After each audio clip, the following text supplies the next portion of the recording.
Bonjour à tous et bienvenue à Débat de presse. L'émission permet chaque dimanche à partir de 11h en direct sur les antennes de la RTB de décrypter, d'analyser et de commenter les grands sujets qui ont marqué l'actualité nationale et internationale. Pour ce dimanche, nous allons nous intéresser uniquement au sujet de l'actualité nationale. 4 sujets sont au programme. Il s'agit des attaques terroristes perpétrées dans le Soum, des rencontres entre le Premier ministre et les organisations syndicales, de la demande de liberté provisoire de Djibril Bassolé qui a fait l'objet de beaucoup de réactions cette semaine. Et enfin, nous parlerons du 25e FESPACO dont la cérémonie de clôture s'est déroulée hier au Palais des Sports de Ouara 2000. Pour échanger sur ces différents points de l'actualité, je suis en compagnie de 4 confrères.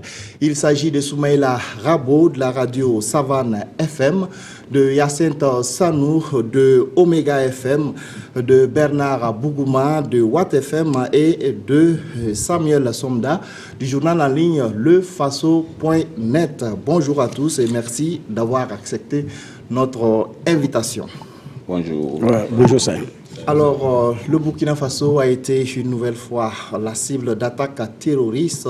Cette semaine, il y a eu des attaques contre les commissariats de police de Barboulé et de Tongo-Mayel, mais aussi contre la mairie et la préfecture de Diguel dans les Soum dans la nuit du 27 au 28 février et une attaque contre le village de Koufayel le 3 mars. Le bilan de cette dernière attaque a fait état de 2 morts, dont le directeur de l'école de la localité. Alors, chers confrères, c'est la énième attaque dans les Soum.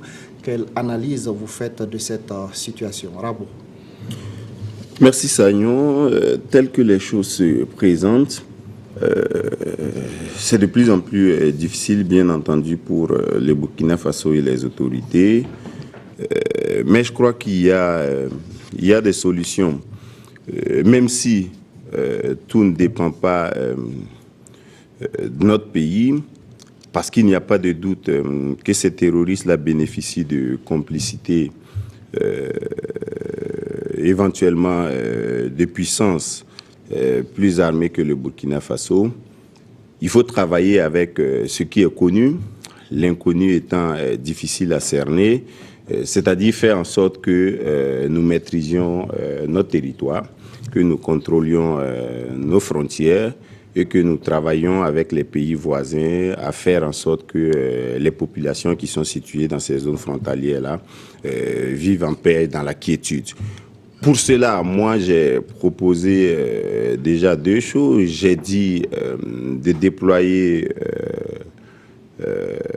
un programme de développement conséquent dans la zone, c'est-à-dire faire en sorte que les populations soient occupés, aient des activités économiques, en particulier les jeunes, qu'ils sachent qu'ils appartiennent au Burkina Faso et qu'ils ont le devoir de travailler avec les autorités burkinabées, les forces de défense et de sécurité. Deuxièmement, que nous déployons sur place suffisamment de puissance militaire en hommes et en armes pour maîtriser le territoire.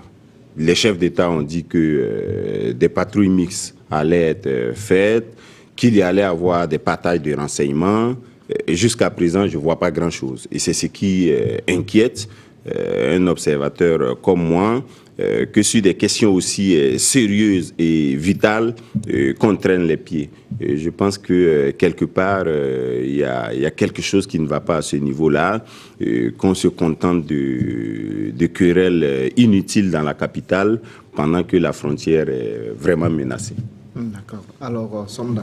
Oui, moi j'ai fait le même constat que c'est une attaque de plus. Et dans le même temps, je dis que nous ne devons pas du moins avoir la prétention d'enrayer ce phénomène qu'est le terrorisme. Beaucoup d'autres pays l'ont essayé depuis plusieurs années, mais n'ont pas pu enrayer définitivement ce terrorisme-là. Mais ça dépend de ce que nous mettons comme moyen pour combattre le phénomène. Enfin, moi, quand j'ai eu l'information, ça m'a fait un peu tiquer. J'ai eu chaud au cœur de savoir que ce jeune Badini de 28 ans avait commis la seule erreur de vouloir rendre service à la nation parce qu'il a été affecté dans cette région-là. À Dori, non plutôt à Djibo, situé à moins de Enfin, il est question de 7 km de Djibo, oui. Alors que Djibo était censé quand même abriter une unité des forces de défense et de sécurité. En plein jour, 10 heures, une attaque de ce genre, sans qu'il n'y ait eu la moindre intervention. Moi, ça me pose un sérieux problème. Est-ce que véritablement nous avons pris les dispositions pour sécuriser cette région? D'autant que, comme vous le rappeliez tantôt, ce n'est pas la première fois que cela arrive. Il y a eu Baraboulé, il y a eu Tongo Maël, et bien avant ça, il y a eu Nassumbu, avec tout ce qui est comme corollaire, donc décédés. Est-ce que véritablement nous avons pris la mesure de la situation et déployé conséquemment ce qu'il faut comme dispositif pour enrayer le phénomène? Moi, je me pose beaucoup de questions, franchement. D'accord. Alors, Hyacinthe. Je pense que les uns et les autres ont un peu abordé la complexité du problème et la gravité de la situation. Je pense que Badini, c'était en fait le mort de trop. On en a déjà eu tellement dans l'année 2016 qu'il ne fallait pas qu'on en ait encore. Il y a eu tellement d'appels.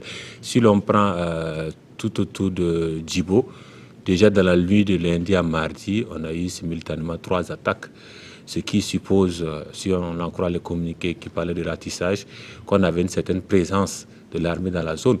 Comment, malgré ce ratissage-là, on a pu encore en venir à commettre donc, cette attaque et même à tuer donc, 2 personnes, dont le directeur de l'école? Comment? C'est des questions qu'on se pose depuis maintenant le 15 janvier 2016. On n'a toujours pas de réponse. On espère qu'on les aura dans les plus brefs délais. Là où ça me laisse un peu, quelque peu, les mots me manquent, hein, parce que la situation est quand même assez... Je me dis qu'il faut en fait, à un moment donné, que les gens assument les responsabilités. Si je sais que je ne peux pas, je ne dis je ne peux pas. Là, on trouve une solution. Parce que là, on en a marre des communiqués nécrologiques après coup, les dégâts matériels et les dégâts humains. On en a marre. Il faut à un moment donné réagir. Donc, j'espère, selon certaines informations, ce week-end, on a senti une certaine présence dans la zone. On espère que cette présence-là va se concrétiser sur le terrain par des arrestations et pourquoi pas par des ripostes en bonne et due forme à ces attaques-là qui ne vont pas manquer de se répéter. D'accord. Oui, Bernard. Alors, le constat que je fais, pour ne pas dire l'analyse que je fais, c'est que Malam et sa bande ont vraiment décidé de passer à l'offensive après les menaces. Pour eux, c'était des avertissements qui avaient été donnés au corps enseignant, voilà, avec un certain nombre d'instructions. Vous enseignez l'islam, vous prêchez l'arabe, ou bien vous disparaissez. Il avait été demandé aux dames de se voiler, donc de se conformer à leurs règles. Donc, effectivement, avec cette tuerie-là, ça veut dire qu'ils sont passés à une autre étape. Pour eux, la période d'avertissement ou bien de conseil, hein, de mon point de vue, c'est comme ça, ils ont pris ça, est passé. Donc il faut maintenant passer à l'offensive. En général, c'était le vendredi que les frappes avaient lieu. Cette fois-ci, dans la même semaine, il y a eu 2 attaques, en début de semaine et vers la fin de la semaine. Parce que dans la nuit de lundi, effectivement, à mardi, il y a eu 3 attaques. Bon, le commissariat plus la mairie, et puis il y a eu l'attaque de vendredi matin. Donc, la faiblesse également que ça laisse percevoir au niveau de nos forces de défense et de sécurité, c'est le renseignement qui, de mon point de vue, également pêche. Parce que dans la même semaine, 2 attaques, et c'est tout dans la même zone. C'est sur un rayon de combien de kilomètres? Ouais. Donc, ça veut dire que quand même, à ce niveau-là, il y a une faiblesse notoire à ce niveau. Ils arrivent à frapper, mais ce n'est pas que ça seulement. Ils arrivent également à se fondre dans la nature. Donc, c'est ça la question. Ça, c'est au niveau, effectivement, de la faiblesse de renseignement, de mon point de vue. Mais, et en semaine également, au cours de cette semaine, en tout cas, sur les réseaux sociaux, on a vu un communiqué qui circule et qui aurait été commandité par Malam et qui informait que nos autorités ne savent pas que la bande du Sahel, donc la partie Sahel, ne fait plus partie du Burkina. Ça, c'est un grand défi également qui a été lancé. Qu'est-ce qui a été fait? Qu'est-ce qui sera fait? Pour le moment, on attend d'en savoir davantage. Mais je note que vraiment, à chaque attaque, il y a une étape qui est marquée. Donc, on se demande maintenant, les jours à venir, qu'est-ce que nous allons avoir? Parce que presque tous les corps de fonctionnaires ont été avertis, ont été menacés. Et donc, maintenant qu'il est passé à l'offensive, avec déjà l'assassinat, donc la tuerie de cet instituteur-là et de celui qui tentait de lui venir en aide, la question maintenant qu'on se pose, ça va être à qui le tour, et quand et comment est-ce que ça va se faire? Est-ce que ça va être à grande échelle ou bien ça va être des tueries ciblées comme nous venons d'assister? Alors, pour ce qui concerne les commissariats de police, les policiers sont partis bien avant les attaques, l'assaut des djihadistes. Ça veut dire que quelque part, le renseignement a marché. Mais le problème, c'est qu'il n'y a pas eu de riposte. Si les policiers ont eu l'information bien avant et qu'ils sont partis avant l'arrivée ou bien avant l'assaut des djihadistes, mais rien n'a été fait. Non, mais peut-être les contrer. Le renseignement a marché, on pourrait dire ainsi. Ou bien l'info a fuité, on pourrait dire ainsi. Mais il ne s'agit pas de fuir. Il s'agit de faire un repli stratégique pour pouvoir contrer. C'est ça, moi, de mon point de vue, c'est comme ça que les choses devraient aller. Parce que j'ai dit toujours que je rêve que nous aussi, on arrive un jour à dire qu'une attaque terroriste a été déjouée à moins 5 minutes, à moins 2 minutes, à quelques minutes. Voilà. Il y en a qui avaient des ceintures qui n'ont pas pu exploser. Des djihadistes ont été abattus. Voilà. Il y en a qui ont des explosifs qui n'ont même pas pu, dès qu'il a commencé à actionner, il a été mis hors d'état de nuire. Ou bien dès que l'offensive, ils venaient pour attaquer, ils ont été pris dans un piège, dans un engrenage, et puis bon, voilà. Mais nous, pour le moment, on n'a pas ça. Donc, de mon point de vue, le renseignement aurait marché, tout était efficace, qu'on arrive à anticiper et qu'on arrive réellement à pouvoir mettre les choses, à stopper les choses. Mais on n'est pas encore à ce niveau-là. Donc, parce que là, vous avez eu une information, vous avez pu fuir. Alors qu'on aurait pu préparer effectivement la phase puisqu'ils ont fini, vous avez pu fuir. Si vous avez pu fuir, et puis ils ont attaqué, ils ont pris le temps d'attaquer. À partir de vers 22h, 23h, jusqu'à 1h du mat', ils ont attaqué les 2 commissariats. En repartant, ils ont saccagé, ils ont attaqué la mairie. Mais tout ce temps-là, pour des gens qui ont eu le temps de s'enfuir, est-ce que l'alerte a été donnée à ceux qui sont là-bas, qu'on appelle renfort? Mais qu'est-ce qu'ils en ont fait? Ou bien ils ne disposaient pas des moyens pour pouvoir maintenant intervenir, ou qu'est-ce qui s'est passé? Puisqu'ils ont eu le temps de fuir, donc ils se sont mis à l'abri, naturellement ils ont pu alerter. Mais qu'est-ce qui a fait que, malgré tout, sur leur passage, ils sont allés saccager une mairie et puis toujours continuer de se fondre dans la nature? C'est là que moi je me pose des questions par rapport effectivement au dispositif de renseignement. Pour moi, Malam Ibrahim Dicko, il ne représente pas grand-chose. Mon plus grand amertume, c'est l'hypocrisie qu'il y a derrière toutes ces attaques terroristes et derrière tout ce terrorisme international-là. Je me demande si ce n'est pas parce que les autorités en sont conscientes qu'elles ont décidé de baisser les bras et d'abandonner les populations à elles-mêmes. Parce que si vous êtes autorité et que vous êtes conscient qu'il y a de vraies puissances derrière ces menus frétins-là qu'on présente comme des terroristes, vous pouvez faire le choix d'abandonner. Sinon, s'il y a la volonté, pour moi, on n'a pas besoin de 2 semaines pour neutraliser ces terroristes-là. Franchement. Maintenant, peut-être que les autorités ne veulent pas nous dire la vérité. Et c'est là que je rejoins Hyacinthe, qui dit si vous ne pouvez pas, il faut dire vous ne pouvez pas. Bon, je ne sais pas. Mais pour moi, il y a quelque chose qu'on ne nous dit pas. Voilà, il y a quelque chose qu'on ne nous dit pas. On sait qui est derrière Malam Dicko, qui l'approvisionne en armes, qui lui envoie des renforts, qui lui donne les renseignements pour nous attaquer. Et puis on ne veut pas nous dire. Mais moi, je sais que Malam Ibrahim Dicko, il ne représente pas quelque chose devant l'État burkinabé. Ça, c'est la réalité. Sauf s'il a des soutiens qu'on ne veut pas nous révéler. Et les autorités sont tellement bien renseignées qu'elles ne peuvent pas nous dire qu'elles ne savent pas qui est derrière Malam Ibrahim Dicko. Voilà. Maintenant, peut-être que ces puissances occidentales-là ont décidé de fabriquer un État dans des endroits où il y a des ressources qui couvrent quelques pays, le Burkina, le Niger, le Mali, l'Algérie, le Tchad, et que ça va venir, parce qu'on a vu ça ailleurs. On a vu le Soudan du Sud. Voilà. Il y a des pays qui sont stratégiquement importants pour ceux qui commandent le monde aujourd'hui, pour les gendarmes du monde, et qui peuvent se permettre tout sur ces territoires-là. Si c'est le cas, mais bon, moi je suis président, je ne peux plus, j'ai dit je ne peux pas. Voilà, je vais faire autre chose. Mon programme là, ça peut développer autre chose, mais en tout cas, ça ne peut pas lutter contre le terrorisme. Oui, sinon après, bon, je ne sais pas où on va en venir, mais... Moi je ne crois pas à la thèse du complot international, parce que ce que nous vivons dans le nord Mali, enfin, au nord du Burkina Faso, c'est exactement ce qui se passe au Mali. Nous partageons le même problème, le même terrorisme. Du fait justement de cette bande-là, C'est vrai, elle peut être riche en ressources minières, minéralières. C'est une bande, quoi qu'on dise, une bande passante pour trafiquants de tout genre. Et vu sous cet angle-là, on peut effectivement penser qu'il y a il y a matière à revendre un peu cette partie du Burkina Faso. Mais là où je ne suis pas tout à fait pour l'option de laisser faire, comme Hyacinthe l'a dit, si l'État ne peut pas, de grâce qu'il fasse l'économie de ces communiqués lapidaires, laconiques, qu'ils disent clairement, effectivement, nous avons constaté qu'il y a un problème au nord du Burkina Faso. Ceux-là qui sont là-bas parce qu'ils ont été appelés par l'État, nous les rappelons, à Ouagadougou ou dans d'autres contrées où il y a moins de problèmes. Et on dit clairement, la bande est infréquentable. Celui-là qui veut qu'il y aille, mais c'est à ses risques et périls tout simplement.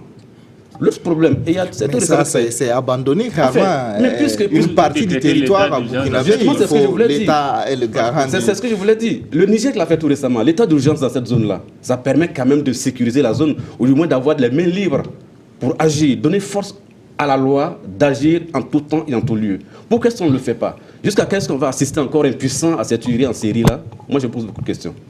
Oui, Bernard. Oui, effectivement, il n'y a pas que le Niger, même le Nigeria, il y a des localités qui sont sous état d'urgence. Est-ce que nous, notre situation actuelle ne mérite pas que la zone soit classée état d'urgence? Mais là où je suis effectivement d'accord avec Arabo, c'est qu'il y a des gens également qui soutiennent que Malam n'est même pas la tête, il n'est que la queue. Il y en a qui le soutiennent avec force de taille. Et donc, ça va au-delà. Mais effectivement, quand ça va au-delà, il faut nous dire qu'on a l'impression qu'on nous cache quelque chose. Parce que j'ai dit pour des gens qui ont su qu'il y a une attaque qui arrive, et qui ont eu le temps de s'enfuir. Depuis jeudi. Pour se cacher. Ils sont arrivés, ils ont pu prendre comme matériel ce qu'ils ont pu, puis incendier le reste. Sur 3 sites différents. Il y a un problème. Et qu'il n'y a même pas eu la moindre riposte. Il y a quelque chose qu'on ne dit pas. Ça, moi, je ne sais pas. Ils ont eu l'information à moins 2 ou à moins 5 pour s'enfuir. Et le dispositif qu'on a là-bas n'est pas à mesure de partir, alors qu'on dit qu'ils sont combien? À moto? Une dizaine. Une dizaine. 6 sont arrivés et puis il y a eu un renfort, mais pas plus qu'on parle d'une dizaine. Mais, effectivement, il y a des noms dits dans l'affaire, on se pose des questions. Qu'est-ce qui ne va pas? Qu'est-ce qu'on nous cache réellement? On ne peut pas évoquer ici le problème de matériel de l'armée. Tout ça, on ne sait pas. C'est à eux de nous dire. S'il y a un problème de matériel aussi, ben, ça se dit. Mais est-ce que là, mais je ne crois même pas. Je ne pense pas que ce soit possible.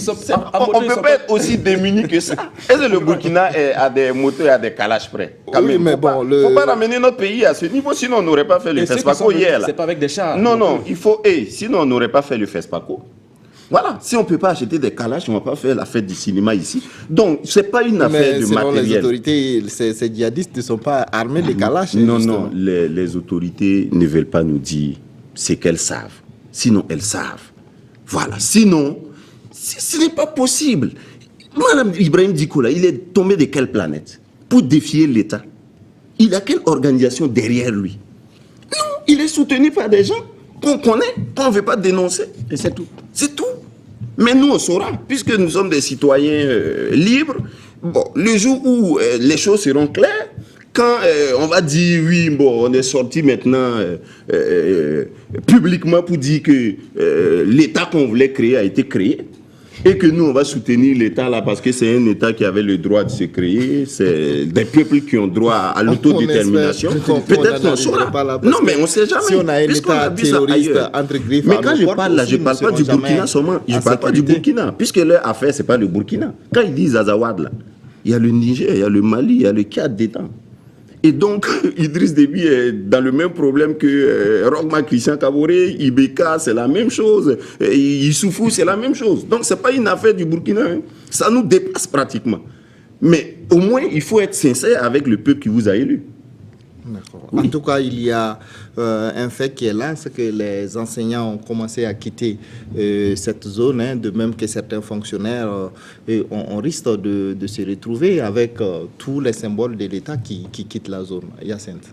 Mais c'est l'effet recherché par ces personnes-là en venant attaquer les symboles de l'État. C'est d'abord faire peur à la population. Rompre la chaîne de renseignement parce que si jamais tu collabores, on te tue. 2, tout ce qui représente donc les fonctionnaires de l'État, les menacés. D'abord, l'attaque de lundi à mardi, ce sont des commissariats, la préfecture, la mairie sont des symboles de l'État. Cette fois-ci, un enseignant, qu'est-ce qui représente plus un enseignant dans l'État dans un hameau de culture que l'enseignant? Donc, je pense que c'est tout leur objectif est clair. Maintenant, comme on l'a dit ici, c'est quelle est la réponse de l'État? Que fait l'État burkinabé si l'État burkinabé a décidé de les laisser prendre leur État dans cette zone-là, que l'État le dise. Si l'État burkinabé n'est pas à même de réagir et de bouter donc un individu, disons ça comme ça, parce que la théorie en fait du complot international, je pense que c'est une théorie en fait perdue d'avance, parce que on ne saura jamais qui est vraiment le commanditaire derrière tout ça, parce que ça demande tellement de choses. Mais là, à l'instant T, il faut réagir face à celui qui est en face de vous, et ceux qui sont en face de vous sont connus, on sait comment ils opèrent, donc il faut réagir, il faut nécessairement mettre fin à ces exactions-là. C'est d'autant plus que le ministre de la Défense, à son installation, avait fait la promesse de terroriser les terroristes. Mais on se rend compte que quelques jours après, c'est nous qui sommes toujours terrorisés. Ouais. En fait, moi, le problème dans cette affaire de terrorisme, ce n'est pas tant les attaques, comme je l'ai dit tantôt. Nous ne pouvons pas l'enrayer d'un coup de bâton magique, ce n'est pas possible. Beaucoup d'autres pays, beaucoup plus munis que nous, on l'ont essayé, mais ne l'ont pas pu. Mais qu'est-ce que nous faisons pour réduire les effets de ce terrorisme-là? C'est là où se situe le problème. Il y a eu des attaques, certes, mais quelle est la suite qu'on réserve à ces attaques-là?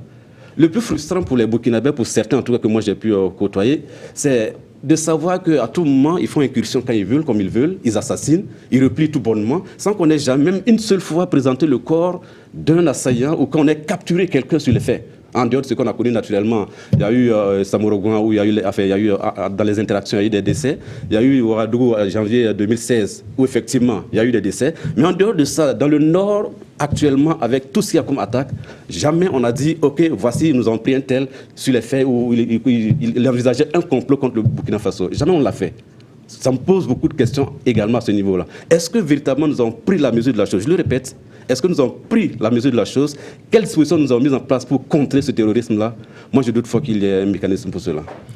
En tout cas, pas très efficace. Est-ce que c'est la question que se pose comme ça? C'est-à-dire, est-ce qu'on a eu à arrêter des gens ou pas? Qu'est-ce qu'on fait pour cela? Parce que je pense que dans la stratégie aussi, de com, on ne va pas venir, ce n'est pas les petits voleurs que la gendarmerie arrête. Donc, je pense qu'il y a une certaine stratégie. Ils ne vont pas venir nous dire, voilà, ça, on a permis de déjouer tel et tel attentat qui était sur tel truc. Non. Mais là, ça rassure quand même. Non, ça c'est une stratégie de communication globale. On le laisse mais terminer. Là, pour l'attaque de Kourfaël, les gars ne devaient pas pouvoir se replier. C'est aussi simple que ça. Maintenant, pour ce qui est fait en amont, c'est-à-dire comme travail, on peut communiquer sur ça. Je ne pense pas que... Il ne faut pas exagérer aussi dans ce qu'on attend de l'armée. Non. Dans tous les pays du monde. La riposte, oui, mais ce qui est entrepris par l'armée américaine à travers le monde, comme attentat déjoué à travers le monde, vous n'avez pas de communication sur ça. C'est les ripostes. Non, je crois que vous dites la même chose. Vous savez, moi j'ai appris que nos forces de défense et de sécurité ont neutralisé des terroristes.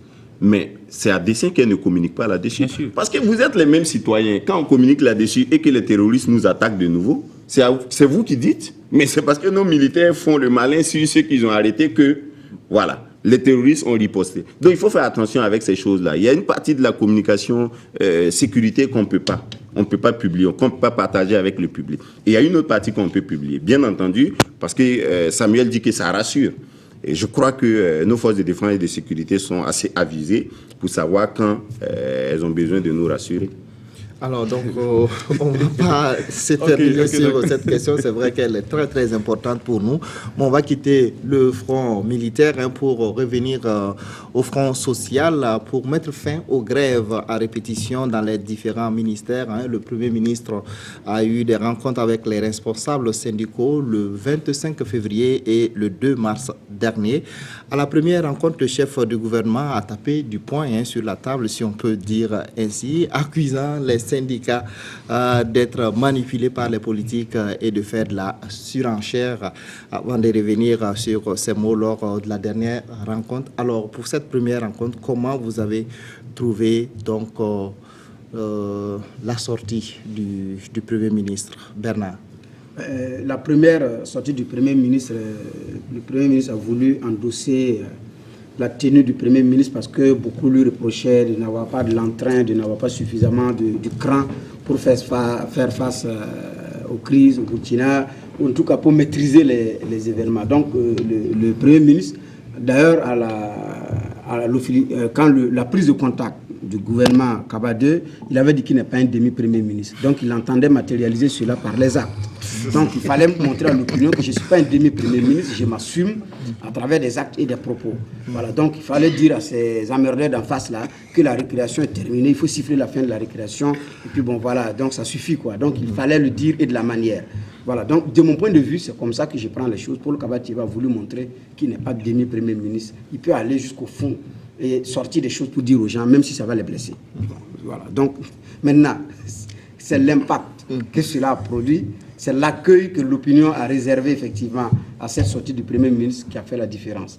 Sauf que dans une certaine opinion, ça a été mal perçu. Il y en a qui sont allés jusqu'à demander à Paul Kabatieba de s'excuser auprès de l'univers syndical pour ce que les syndicats ont fait au Burkina.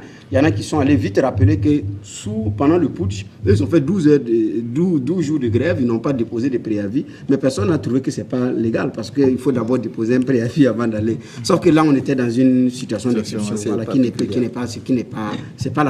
quand même la même chose. Donc je pense que c'était beaucoup plus lié à cette situation. Mais ce que le Premier ministre a dit rejoint également une certaine opinion qui est qu'à un moment donné, les mouvements sociaux au Burkina prenaient de l'ampleur, ça avait un effet contagion, ça devenait de trop, et il fallait à un moment donné trouver une solution pour que ça s'arrête. Est-ce qu'il a pu trouver la meilleure solution? Est-ce que ce sont les mots qu'il fallait utiliser pour calmer la situation? Là, c'est là maintenant, effectivement, que ça fait débat. Sinon, les mouvements sociaux au Burkina, la grogne sociale, en tout cas, elle s'enfle, et elle est dure. Elle est dure, vous voyez, il n'y a pas de service minimum qui est fait, le gouvernement n'arrive même pas à pouvoir le faire. Et quand elle commence à prendre des jours, la dernière, le SINAFI a tapé 5 jours, c'est une semaine. C'est du lundi au vendredi, ça fait pratiquement une semaine. Voilà, donc, avant eux, il y a eu au niveau des postes de péage, ça aussi. Donc, il y a un durcissement, en tout cas du ton, au niveau du syndicat. Et certainement, c'est ce qui a fait réagir le Premier ministre pour pouvoir s'affirmer. Mais bon, ça a été accueilli autrement. Et puis, bon, est-ce que l'effet a produit ce qu'il voulait? D'accord, oui, Hyacinthe. Non, je pense que la communication est un art. Et en la matière, malheureusement, nous avons un Premier ministre qui n'est pas un virtuose. Tout simplement. Sa sortie ce samedi matin, qui avait l'air bien préparé par les communicants, un samedi matin convoqué les syndicats, avec un discours, excusez-moi cette transposition ethnique, un SAMO qui a fait ses preuves en lutte donc inter-sénégalaise, qui invite ceux-là qui veulent se battre sur le plan politique dans l'arène. Je pense que sur le plan communicationnel, c'était un bon coup. Alors, que s'est-il passé le week-end? Est-ce la réaction de l'IAS ou la promesse de réaction de l'IAS? La note sortie par Bassaloua Bazé, qui a fait qu'il a enlevé son pied de l'arène et un coup il est revenu pour s'excuser, pour donc dire qu'on a mal compris ses propos. Je pense que en fait, tout est dans le postulat. Le postulat de départ était compréhensif vis-à-vis de sa position. Comme l'a un peu expliqué Bernard aussi, ce qu'on demandait en fait, on demandait à voir un peu, à sentir un peu qu'on a un homme, un Samoa digne de ce nom au Premier ministère. Oui, on l'a eu, mais tout simplement, il est rentré dans un postulat qui est celui un peu du pouvoir en place aujourd'hui. C'est qu'il y a un peu une manipulation qui est faite de tous ces mouvements sociaux-là, qui se comprend quand on le juge depuis sa position. Alors, pourquoi se vote face pour dire qu'on a mal compris ses propos? Je pense qu'on a très bien compris ses propos. Il dit qu'il y a une main quelque part cachée derrière le syndicat. C'est tout à fait simple comme propos. Donc pourquoi revenir dire non, on a mal compris ses propos? On a bien compris ses propos. Et en fait, il fallait être sûr de sa position face au syndicat avant de tenir ses propos déjà. Donc, si vous n'êtes pas sûr de votre position, vous êtes en phase de négociation sur certains fronts sociaux pour pouvoir calmer la situation, pour mettre véritablement en œuvre le PNDS, et que vous faites une action de communication mal menée, on en revient là. Aujourd'hui, celui qui sort comme le tenant de la face, c'est bien le Premier ministre. C'est une action de communication mal menée et qui se retourne contre lui. Je pense qu'on aurait pu s'en passer de cette sortie-là, vraiment. Parce que désormais, les syndicats ont un certain atout face à lui. Parce que tout ce qu'il va dire maintenant va être décortiqué à la ligne près. C'est lui qui s'est mis dans cette fâcheuse situation. D'accord, oui, Rabo. Je suis un peu embarrassé de parler de ce sujet-là parce que, après le recul du Premier ministre, moi, je suis un peu... mon point de vue est caduc, quoi. Parce que moi, j'étais dans une posture où j'étais prêt à le soutenir. Ah bon? Oui. D'accord. Et pour moi, je ne reproche jamais à un homme politique d'être à gauche ou à droite. Si tu es à gauche, tu t'assumes. Si tu es à droite, tu t'assumes. C'est ce que moi, en tant qu'analyste politique, je demande à un homme politique. Voilà, il ne faut pas avancer et puis reculer. Voilà. Moi, j'ai le même sentiment que le Premier ministre, que ces grèves et ces sit-ins à n'en pas finir là, cachent quelque chose. Et pour moi, en tant que patriote, on ne doit pas aller en grève pour aller en grève. Ça ne doit pas devenir un effet de mode. Et moi, j'allais le soutenir jusqu'au bout. Mais est-ce que parce que ma logique, c'est une logique... Les grèves, là, c'était moi, ma logique, c'est une logique d'intérêt général.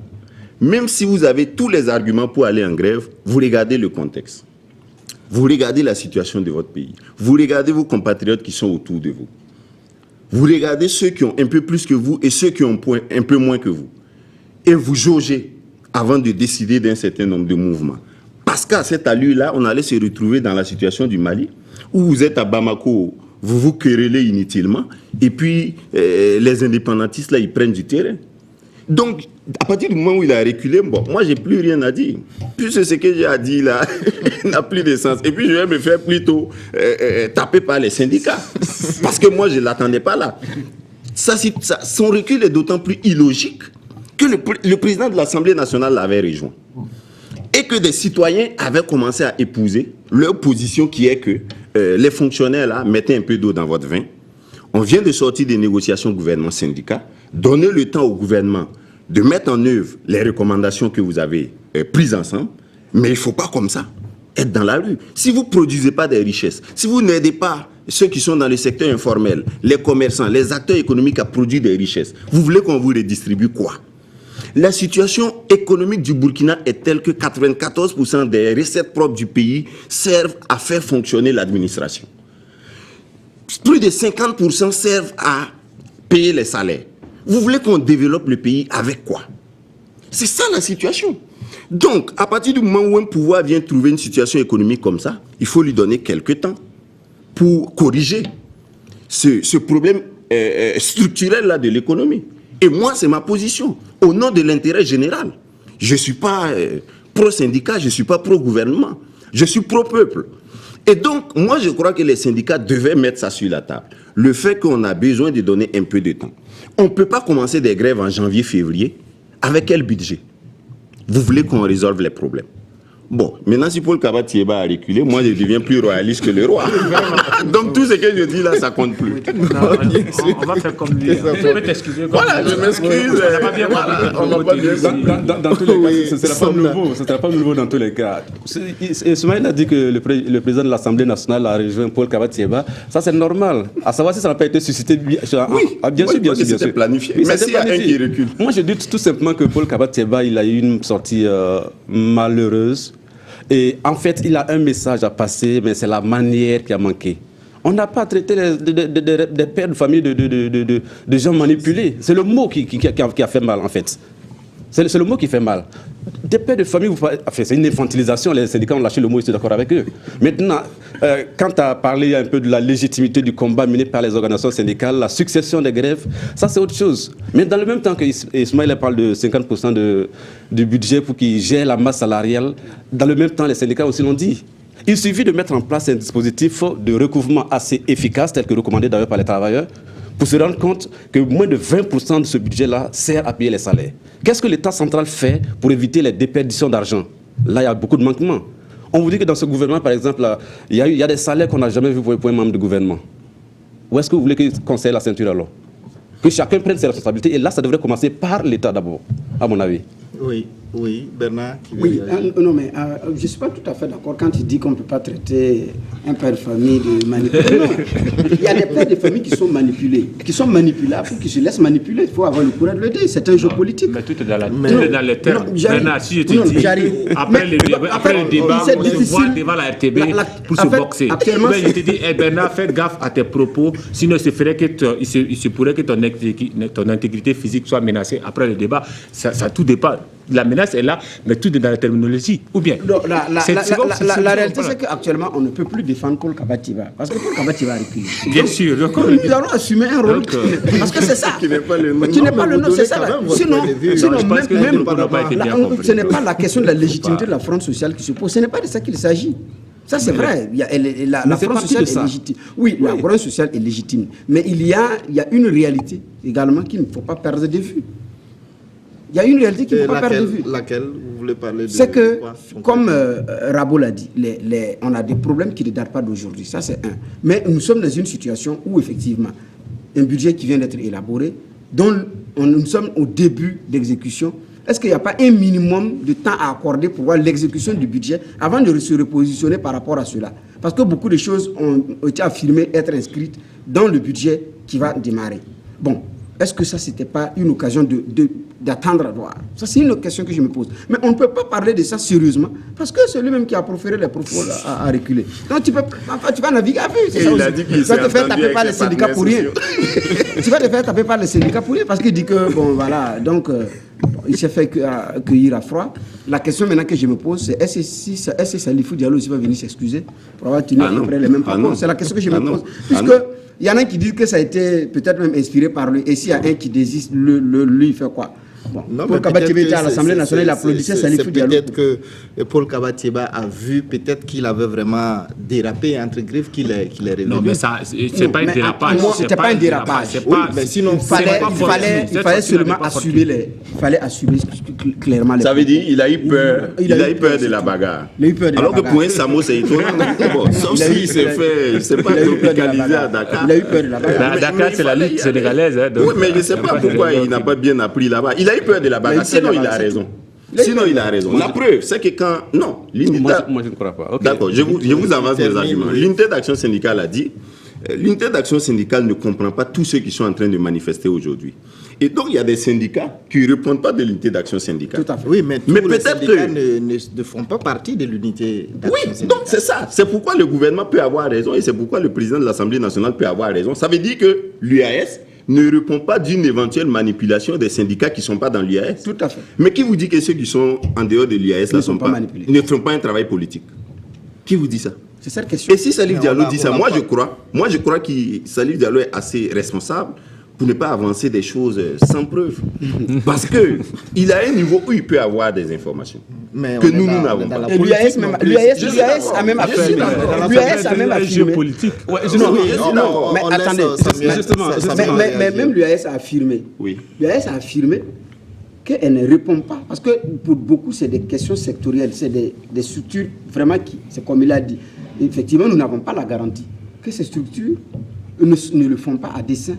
Ou bien des organisations où des hommes ne sont pas derrière. Mais on ne peut pas nier le rapprochement de certaines organisations, parfois à caractère syndical, avec certaines organisations politiques. Ça, c'est... De tout temps, ça a existé. Voilà, donc, de tout temps, ça a existé. Donc, Samuel nous a rejoint. On le laisse développer. Ça existait de tout temps, pourquoi on nier maintenant? J'aime quand Smaïla relativise un peu quand il dit que le gouvernement peut avoir raison. Effectivement, il peut avoir raison. Mais dans ce cas-ci, je dis que j'attends que le gouvernement prouve qu'il a raison. Est-ce que la frontière entre le syndicalisme et la politique est étanche? Je ne crois pas. Non, c'est l'antichambre de la politique. Je ne crois pas. Voilà, tu passes par là pour aller là. Paul Kabatiba, il a tenu des propos. Il était obligé de faire machine arrière.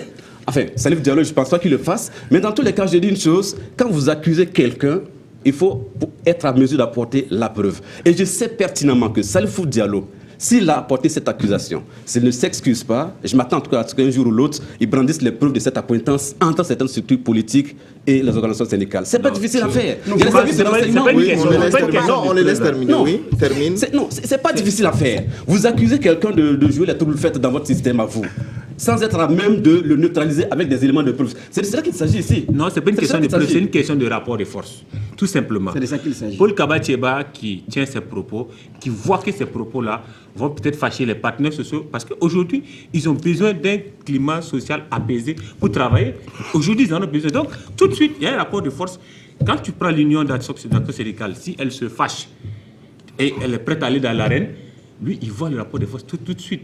Et il se dit non, mieux vaut repartir à table parce que nous, on a besoin d'un climat apaisé pour travailler. Donc, c'est ça qui fait que quand on dit, par exemple, lui, il est plus enclin à reculer que Salif Diallo parce qu'il n'a pas le même problème. Tout à fait. Il ne peut pas appeler à faire la rencontre gouvernement syndical. Je suis d'accord avec Yacine parce qu'effectivement, la même UAS, l'unité d'action syndicale, a affirmé soutenir le PNDS, qui, de son point de vue, prend en compte mieux les préoccupations. Ce sont des syndicats divisés sur le PNDS. Il y a eu des organisations syndicales qui ont soutenu le PNDS, mais ce n'est pas l'UAS. Pas la CGTB. C'est la CGTB. La CGTB est contre le PNDS. Mais la frange de Paul Kaboré, qui a été président du mois, le syndicat qui a accompagné le patronat à la primature, en son temps s'exprimait en tant que président du mois des centrales syndicales. Mais Paul Kaboré, dans l'univers syndical du Burkina, c'est un point lourd. Donc, il y a cette frange-là également qui dit nous soutenons le PNDS parce que le PNDS prend en compte les préoccupations des travailleurs. Vous avez une autre frange qui dit qu'elle ne soutient pas. Mais effectivement, il faut savoir jauger pour avoir un soutien quelque part. Donc, peut-être que ça également, ça a influencé le recul du Premier ministre, comme l'a dit Hyacinthe. Dernière réaction. C'est vrai qu'il y a ce rapport de force. Effectivement, actuellement, ce rapport de force est en faveur des organisations syndicales qui sont sorties du coup d'État très grandi. Mais je dis une chose aussi, nous sommes dans une relation de destruction, d'autodestruction, si je peux l'appeler ainsi. Brandir les preuves d'une accointance entre organisation syndicale et parti politique, il n'y a pas meilleure manière de détruire cette organisation syndicale. Il n'y a pas meilleure manière. Mais maintenant, est-ce que le gouvernement, il a intérêt à le faire, oui ou non? Dans ce rapport de force, effectivement, s'il avait ses preuves pour neutraliser cette structure syndicale, il allait le faire. Non, le gouvernement n'a pas intérêt. En fait, le pouvoir n'a pas intérêt. Vous savez pourquoi? Parce que Salif Diallo lui-même qui dit que les politiques manipulent les syndicats là. Moi, je suis sûr que lui-même, il fait ça. Lui-même, il fait ça. Il ne faut même pas rêver à voir ça. Donc, en réalité, ils font le même travail, là, les hommes politiques, là. C'est le même syndicat. Eux aussi, c'est un autre syndicat. Des preuves. Voilà. Donc, vous voyez. Et voilà. Le rapport, il faut faire le rapport. Là, il faut des preuves. Mais il y en a qui vont officiellement. Alors, on a compris les différentes positions. On va rester à la primature. Le Premier ministre a justement rencontré, on n'avait pas annoncé le sujet en début d'émission, mais il a rencontré les patrons des différentes boulangeries du Burkina Faso pour parler de l'augmentation, je le mets entre griffes, du prix du pain. Alors, pour le patronat des boulangeries, il n'y a pas eu d'augmentation du prix du pain. Alors, mais il n'y aura plus le pain à 130 francs. Le poids passe à 200 grammes et le pain va coûter 150 francs CFA. Qu'est-ce que vous pensez de cette situation relative au pain, Hyacinthe? Non, y a-t-il augmentation ou pas d'augmentation du prix du pain? Alors, Ramon est bien placé pour rigoler parce que tout de suite, on a discuté en off, on n'a pas le même prix de pain dans nos boulangeries respectives. Donc, c'est tout le problème de cette situation. C'est-à-dire qu'après la décision prise par les fondateurs de boulangerie, il y a eu la rencontre avec le gouvernement et une seconde décision, donc, d'avoir un pain de 150 et un pain de 130 francs. Maintenant, comme auparavant, quelle est l'application réelle de ces différentes mesures-là dans nos boulangeries? C'est ça. Vous avez des boulangeries aujourd'hui où le pain de 150 francs est le seul pain disponible. Combien il pèse réellement? Personne ne se balade avec une balance pour vérifier qu'on est réellement dans le même poids. Donc, c'est tout le problème de ces mesures-là, de l'application effective.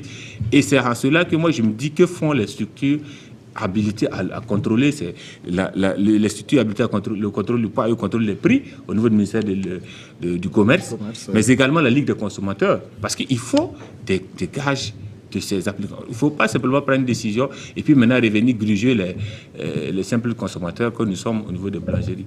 Oui, Rabou. Si ça, les responsabilités sont partagées. Bon.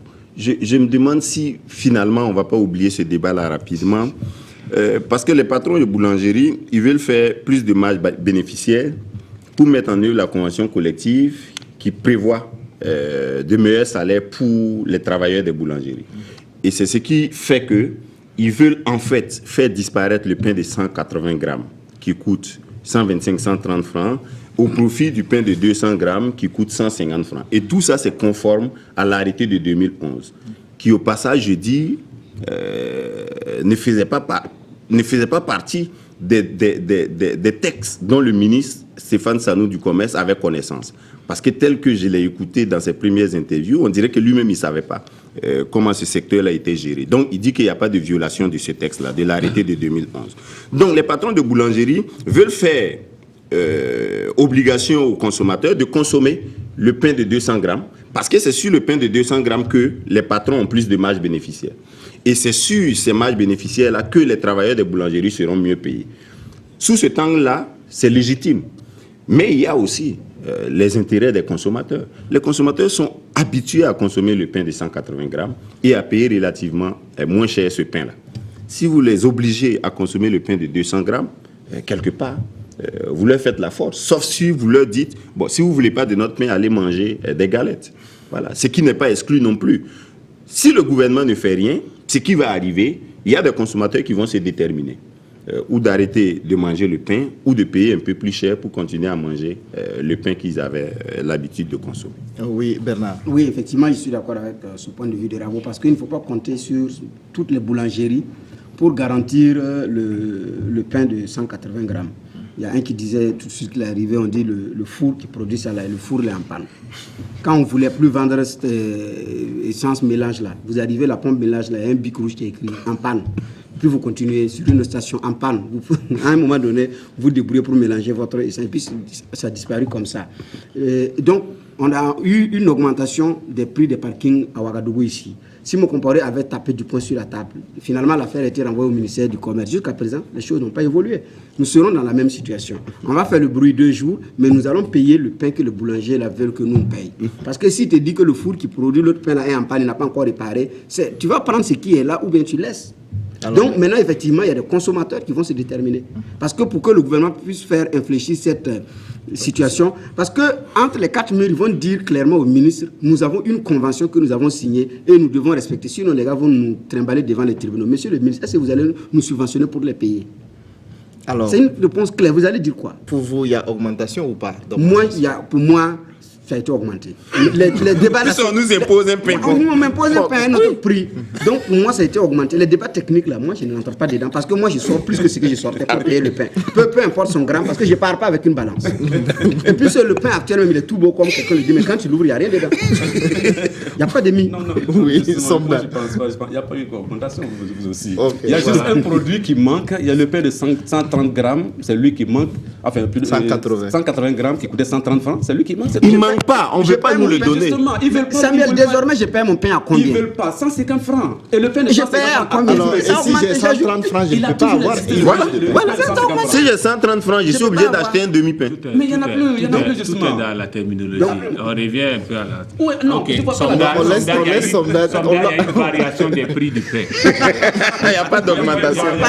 Quand on prend le gramme, les fondateurs de boulangerie eux-mêmes t'expliquent qu'avec ces nouveaux prix, ils sont passés de 0,72 francs le gramme à 0,75 francs. Voilà. Tu vas me dire qu'il y a une variation de prix. On est d'accord, après augmentation. Non, moi j'ai fait la règle de 3. C'est aussi simple que ça. J'ai fait la règle de 3. J'ai dit 680 grammes de pain coûte 130 francs. 200 grammes. 150 francs. 150 francs doit me donner combien de grammes? J'ai trouvé 216 grammes.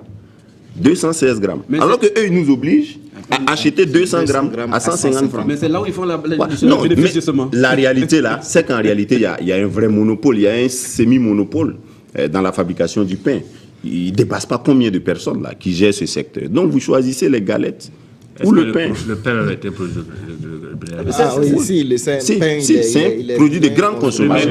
Non, de grande consommation. Ma première nécessité. De grande consommation. Alors, on a compris les différentes positions. On va parler de... Non, parce que dans tous les cas, il faut comprendre aussi, il faut se mettre à la place des boulangers pour comprendre certaines situations.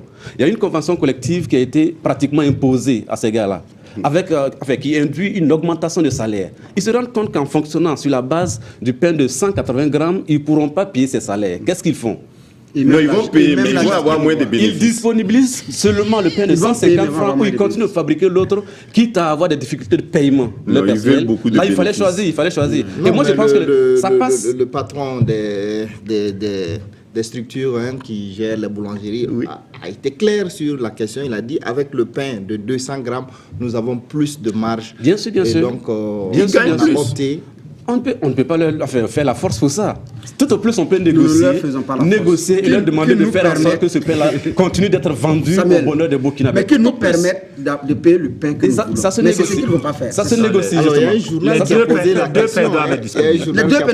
Il y a 4 catégories de pain dans la récit. Ça se négocie tout ça. J'ai lu qui a demandé d'augmenter le poids du pain.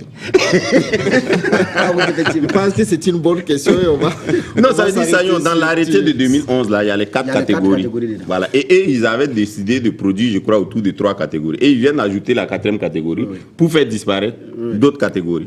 Voilà. Pour changer nos habitudes, en fait, de consommation. Il faut dire qu'il y a eu des accords aussi avec le gouvernement de l'époque pour que, justement, on ne sente pas ça sur la poche des citoyens. Les citoyens ne sentent pas cette hausse-là. C'est pour ça qu'il y avait fait cette variation au niveau des poids. À eux de trouver une nouvelle stratégie en tout cas pour qu'on ne sente pas ça sur notre poche. D'accord. Alors on va parler de toute autre chose. Alors la santé du général Djibril Bassolé et sa demande de liberté provisoire ont fait l'objet de beaucoup de réactions cette semaine. On dit que l'ancien ministre des Affaires étrangères est malade et ses avocats demandent une liberté provisoire, mais sans succès. Alors, vous avez suivi peut-être les différentes réactions des politiques et de certaines organisations de la société civile. Alors, qu'est-ce que vous pensez donc de ce dossier sur la liberté provisoire de Djibril Bassolé? Bernard. Bon, les juristes disent que le principe, c'est la liberté, la détention, c'est l'exception. Donc, tout citoyen a droit à la liberté provisoire si les conditions, effectivement, de jouissance de cette liberté provisoire sont réunies. Ben, il faut l'accorder. C'est quand elles ne sont pas réunies qu'elle n'est pas accordée. Par rapport à Djibril Bassolé, je pense qu'il y avait eu à un moment donné, la liberté provisoire était à un pas d'être accordée et il y aurait eu des éléments nouveaux.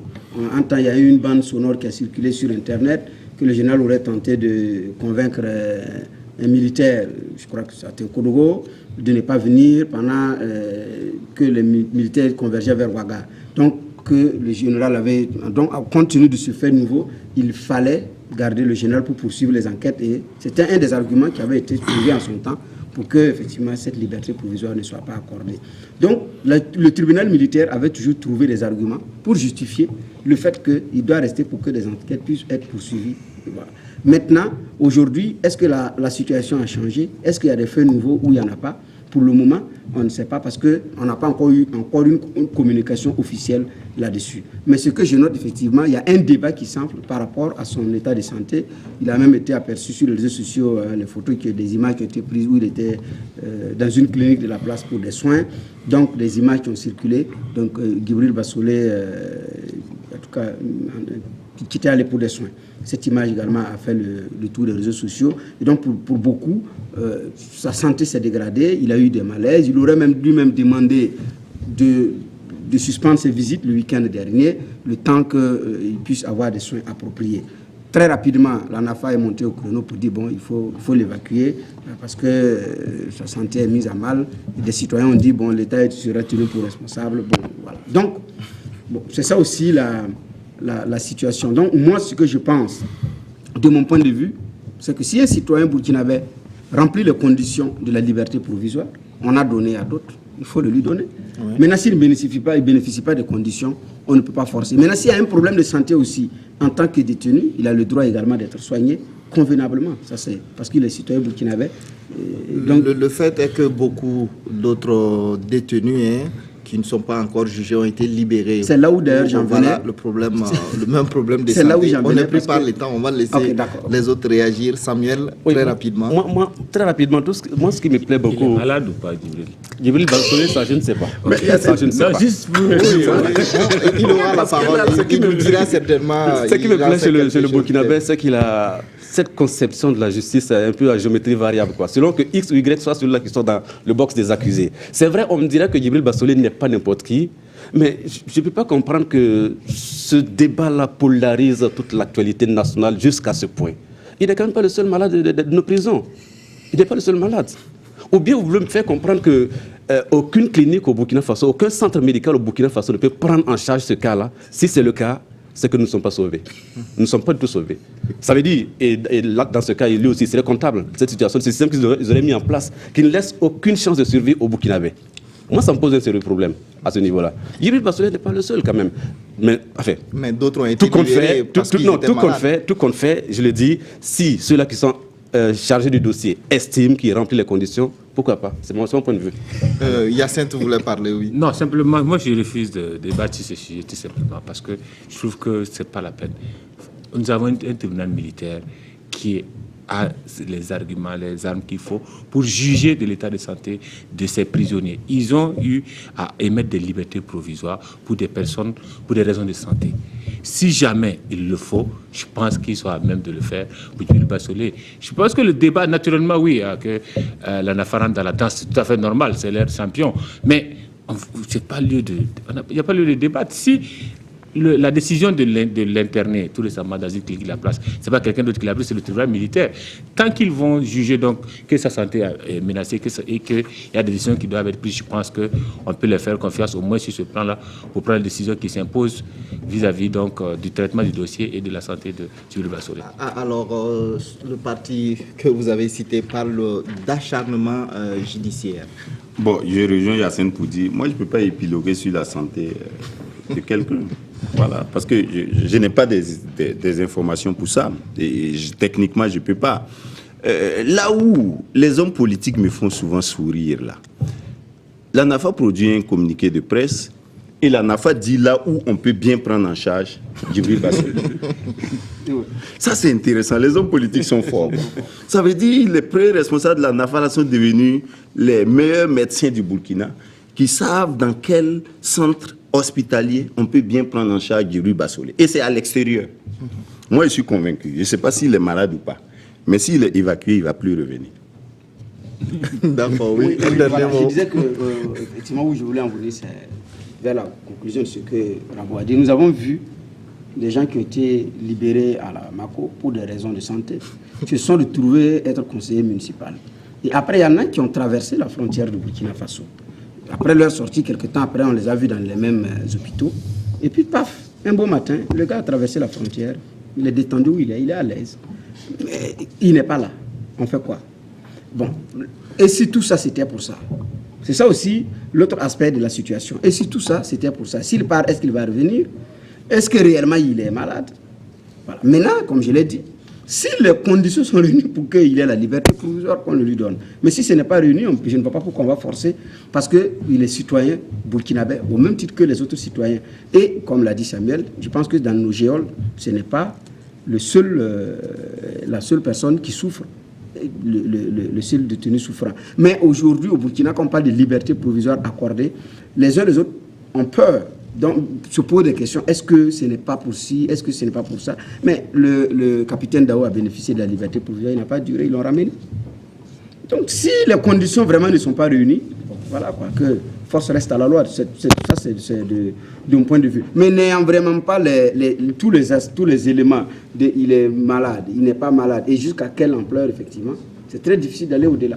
D'accord. Alors, nous avons demandé 5 minutes à la régie pour parler très rapidement du dernier sujet. Il s'agit du FESPACO. Le palmarès de la 25e édition a été rendu public hier. L'étalon d'or de Yenega a été remporté par le franco-sénégalais Alain Gomis avec son film Félicité.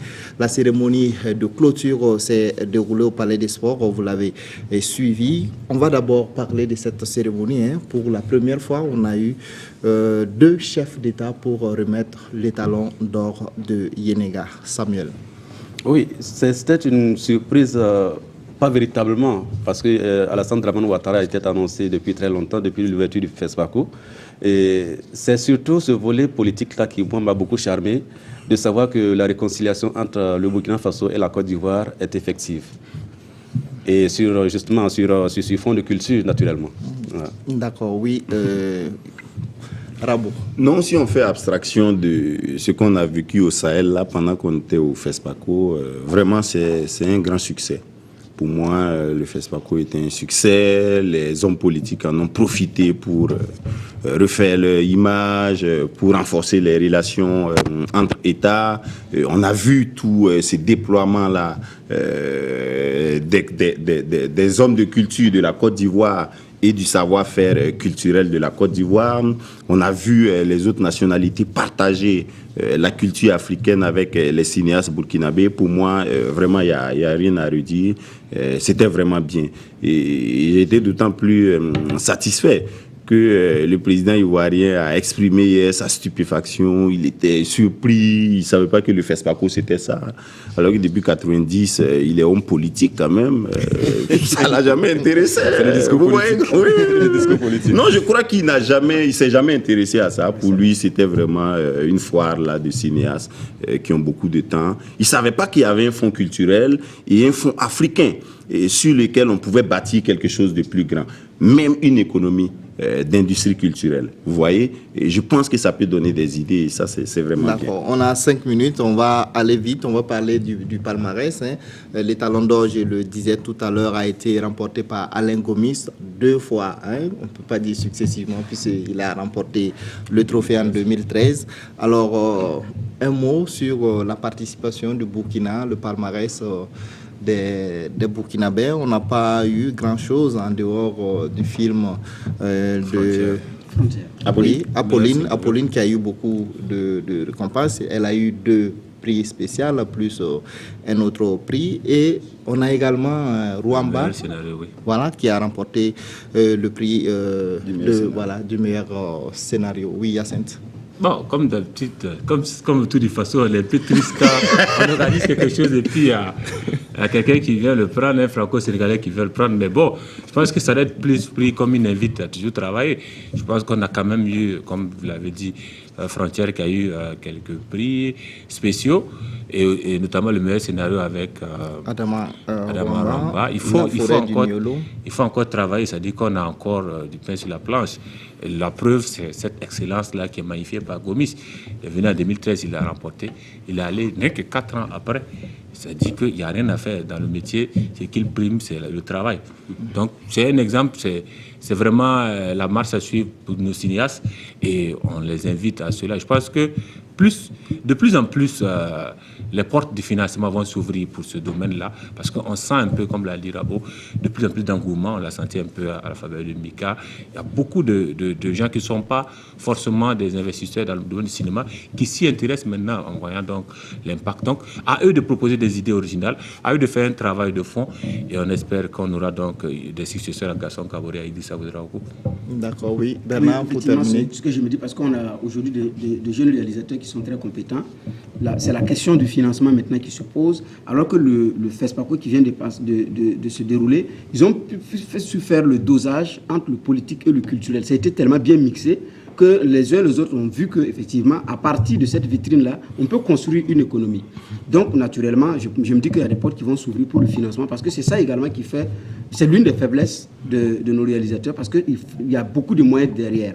Vous voyez Alain Gomis, il y a beaucoup de moyens qui traînent derrière. Vous voyez le cinéma maghrébin, il y a beaucoup de moyens derrière. Alors qu'aujourd'hui, c'est la faiblesse, parce qu'il y a beaucoup de financements qui ne viennent plus vers nos États pour financer ce domaine-là. Donc je me dis que j'ai bon espoir qu'avec déjà la crème des jeunes cinéastes qu'on a très talentueux, un peu de financement seulement, puis bon, ça va aller. Donc je me dis que les prochains FESPACO, on pourrait également soulever un étalon d'or de Yenenga. Ok, très rapidement. Oui, très rapidement. Moi, j'ai trois éléments de satisfaction. Le premier élément, c'est que le Burkina Faso ait pu organiser ce FESPACO malgré ce contexte sécuritaire pas du tout rassurant. Ça, c'est le premier élément.